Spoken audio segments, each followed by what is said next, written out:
Hi, I'm Claire, and I'm part of the crew that has been making the documentary series about Carl Hester's yard. Now, I'm here today with Carl, and he's very kindly agreed to answer the questions from visitors to horseandcountry.tv. So, Carl, thank you for agreeing to answer these questions. Pleasure. Ulrika04 asks, what age were you when you first started riding, and what first got you into horses? Well, I come from the island of Sark, so it's a horse-orientated island. There's no cars over there. So I first started riding really just to do the shopping errands for the local farm after school, and so I was probably about 7, 8, 9 years old when I started my riding. But because they're not really riding horses over there, they're carriage horses. So a lot of the time, the we rode without saddles basically.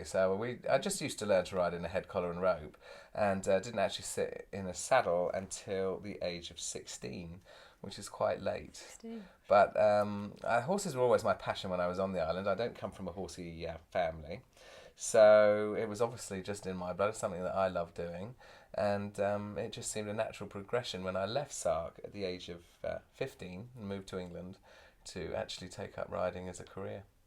Great. Okay, Melis House asks, hi Carl, do you have any hints or tips that could help make a dressage test better, more enjoyable and less daunting? Oh, well, that's it's not very nice, Melissa, to feel that you're not No. actually enjoying your dressage. I think the main thing really is to try and have your horse working at a level above what you're competing at. That will give you more confidence in the ring Right. then. So, for instance, if your horse has actually learnt perhaps to do a little bit of leg yielding and some lengthened strides in trot, which is required at novice level, then it would be a good idea to go out at preliminary level. And you will find it easier. Your horse will find it easier, knowing that actually he has more advanced work in his brain, but you can be less demanding than at the competition. It's very easy always to tell somebody to relax. It's not so easy to be relaxed, but we always have little phrases that we use here for like the girls in the yard. For instance, I always say to them just before they go in, don't forget eyes, teeth and sparkle, because that actually makes them think about something else rather than the job in hand. And you just need, I think maybe you need to compete quite a lot as well to really actually get confidence, rather than setting yourself maybe one show every 4 to 6 weeks. Maybe start competing regularly once a week if you can find some local competitions to go to, so that your confidence builds up. Great, good advice.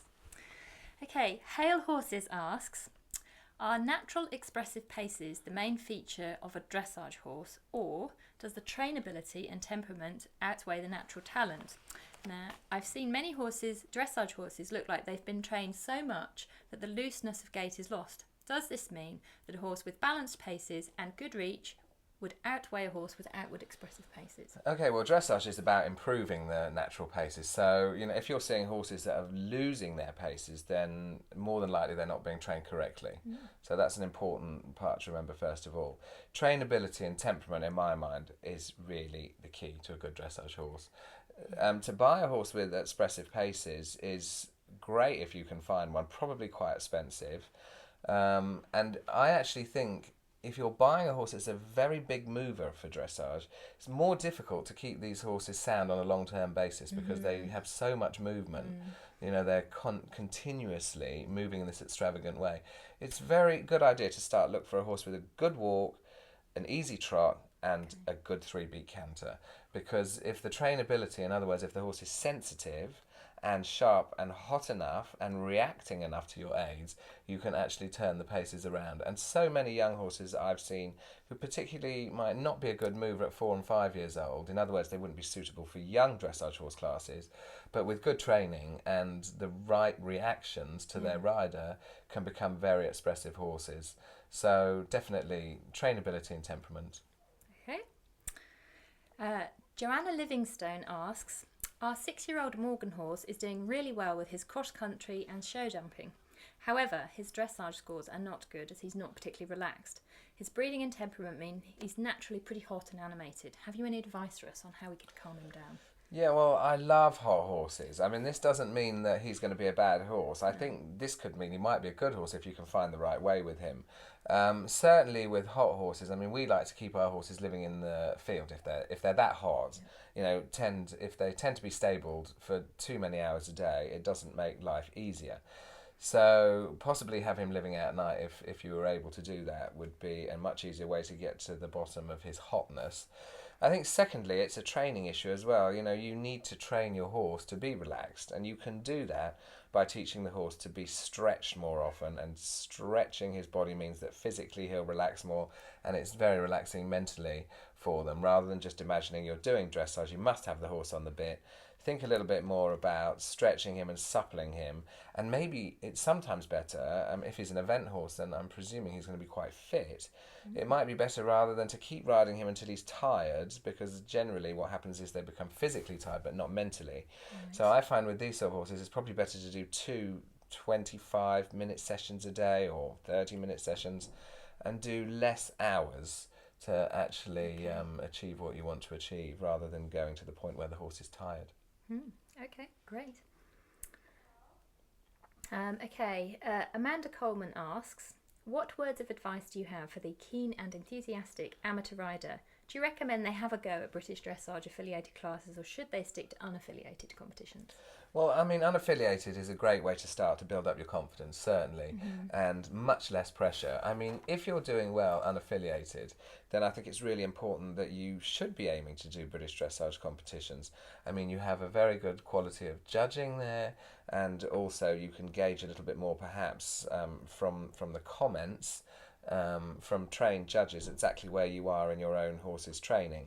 So I think that, you know, to get a good score unaffiliated, obviously, first of all, get your confidence up and then move up to affiliated. And there's lots of things you can qualify for, and you'll have a lot of fun doing that. YNF1 asks, who's the best horse you've ever sat on? Oh, that's a very difficult question to answer because I've had lots of lovely horses in my career. I think probably because expectations change as you get older. I like different things. I mean, Giorgione is a horse that stands out in my mind when he was younger, and I was younger, of being one of the most powerful horses I've ever ridden. Legal Democrat, for instance, and Donasong, who was an exhibitionist, and Legal Democrat, who was a people's favourite. So I couldn't really single out one. Of course, in my later life, I've had Escapado, which gave a feeling of being on air to ride. He was truly amazing. So I was very lucky to sit on a horse like that. Sadly, each time you sit on a better horse, of course, the rest of your horses have to live up to such huge expectation. But right now, with Valegro and Utopia waiting in the wings, they also give me the feeling of international, successful and wonderful horses to ride. Exciting times. Okay, Kate would like to know why you're not ranked higher on the FEI Dressage World ranking lists, and what do these rankings represent? Okay, well, that's an interesting question because that doesn't necessarily mean where you are in terms of your success. What it means, the FEI rankings are based on a certain amount of shows. So basically, I don't compete internationally very much. I tend to not travel the horses so often and try and do the minimum amount of shows, obviously, from a stress point of view on their travelling and well-being. And if you don't have a lot of horses, then you will probably not do more than maybe 4 internationals at the most in a year. So I have been at one stage, obviously, when I had Escapado, I was high in the rankings, but I used to compete a lot with him because he needed it. Nowadays, with the new horses I've got coming through, I haven't been competing internationally so much. Laura Bechtelsheimer, obviously, for instance, is number 3 on the rankings, so she's our top British ranked rider, and that is quite simply because she has been at the big shows. She's very successful, winning the big 5-star competitions, and this is where the rankings come from. Great.